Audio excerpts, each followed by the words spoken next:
Friends, இன்றைக்கி நம்ம வரைகிற கோலத்துக்கு புள்ளி 7.1 நேர் வரிசையில் வைக்கணும். ஃபஸ்ட்டு இந்த புள்ளியிலேருந்து ஒரு வளைவு எடுத்துக்கலாம். ஃப்ரண்ட்டில் இருந்து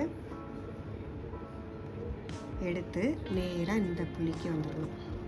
இந்த சைடு இதில் இருக்க இந்த சென்டர் புள்ளிக்கு வந்துட்டு அதுக்கு பக்கத்தில் இருக்க இன்னொரு புள்ளியை சேர்த்து சென்டர் புள்ளிக்கு நடுவில் அதுக்கு கீழே இருக்க புள்ளியில் ஒரு சுழிச்சிட்டு திரும்பவும் அந்த சென்டர் புள்ளியை ஒரு வளைச்சிட்டு ரிட்டன் போயிட்டு இதில் இருக்க ரெண்டாவது புள்ளியை சேர்த்து இப்படி ஒரு வளைவு ஃப்ரண்ட் இதிலேருந்து இப்படி எடுத்து இதில் இருக்க சென்டர் புள்ளி பக்கத்தில் இருக்க புள்ளி கீழே ஒரு ஆஃப் சர்க்கிள், அப்புறம் திரும்பவும் மேலே போயிட்டு சென்டர் புள்ளியை வளைச்சி ஸ்ட்ரைட்டாக வந்து இந்த ரெண்டு புள்ளியை சேர்த்து இப்படி வரணும்.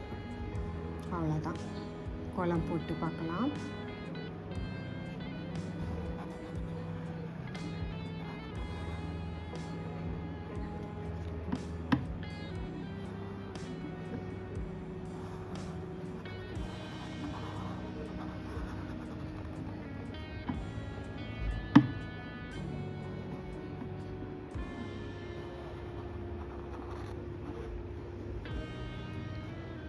சென்டரில் ஒரு ரவுண்ட் போட்டுக்கலாம்.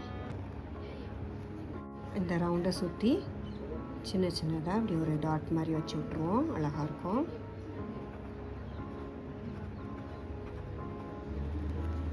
இந்த கேப்பில் ஒரு டாட் வச்சு சின்னதாக இடல்கள் வரைஞ்சி விட்ருவோம்.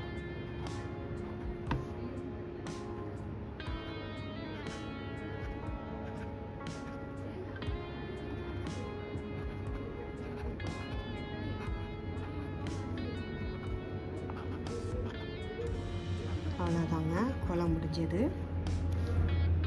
தேங்க்யூ.